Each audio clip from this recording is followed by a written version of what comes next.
Nutella একটু বেশি প্রিয়। আসসালামু আলাইকুম।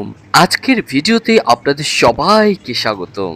আজ আমরা তৈরি করব একদম ঘরোয়া সুস্বাদু আর ভাতের সাথে জমে যাওয়ার মতো একটি রেসিপি।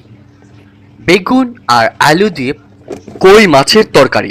খুব সহজ উপায়ে, কম সময়ে আর খুব কম উপকরণে এই রান্নাটি করা যায়। যারা গ্রাম্য স্বাদের রান্না পছন্দ করেন তাদের জন্য এই রেসিপি একদম পারফেক্ট।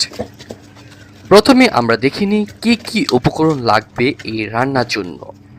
উপকরণগুলি হচ্ছে কই মাছ 300 গ্রাম, বেগুন 2টি মাঝারি সাইজের, আলু 2টি, পেঁয়াজ কুচি 1 কাপ, রসুন বাটা 1 চা চামচ, আটা বাটা 1 চা চামচ, হলুদ গুঁড়ো 1 চা চামচ, মরিচ গুঁড়ো 1 চা চামচ, ধনে গুঁড়ো দিতে হবে 1 চা চামচ, জিরা গুঁড়া দিতে হবে আধা চা চামচ, লবণ দিতে হবে স্বাদ মতো, কাঁচামরিচ দিতে হবে 4 থেকে 5টি, টমেটো দিতে হবে 1টি, এটা আপনার ইচ্ছে মতো, সরিষার তেল দিতে হবে পরিমাণ মতো, পানি লাগবে প্রয়োজন মতো।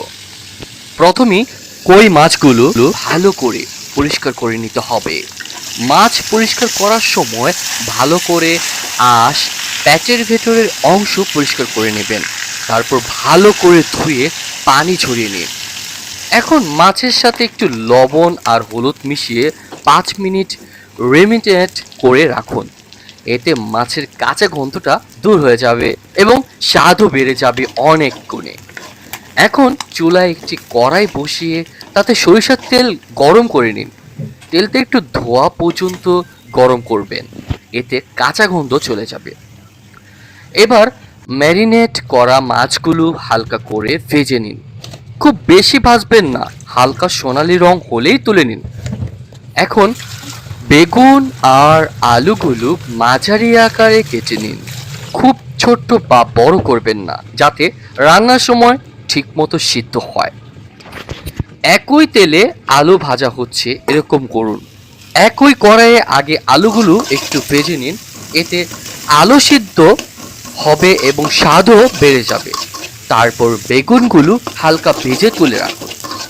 এখন কড়াইয়ে আরেকটু তেল দিয়ে তাতে পেঁয়াজ কুচি করে দিন।